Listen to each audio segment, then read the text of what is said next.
Hi everyone, in front of me I've got VIVO V50 Lite, and let me share with you how to change the ringtone on this device.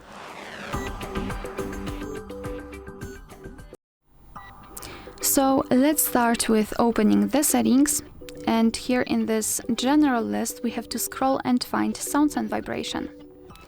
Then let's scroll down and localize this section with phone, notification and alarm ringtone.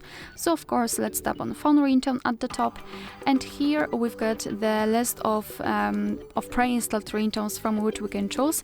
At the top we've got the option custom ringtone, which means that you can enter your own files. If you've got something, for example, downloaded, you will be able to set it as your ringtone, or you can set the option no ringtone, which means that your device will not use any kind of sound to notify about the incoming call.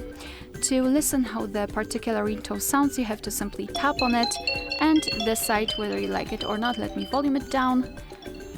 And basically this is how it works, so just tap on the specific option and check whether you like it. So let's pretend I want this option to be set as my ringtone, so just make sure that it is marked and go back. And as you can see, it is immediately notified right here, which means that from now on this device will use the chosen ringtone to notify about the incoming call. Alright, so that will be all. Thank you so much for watching. Please hit the subscribe button and leave the thumbs up.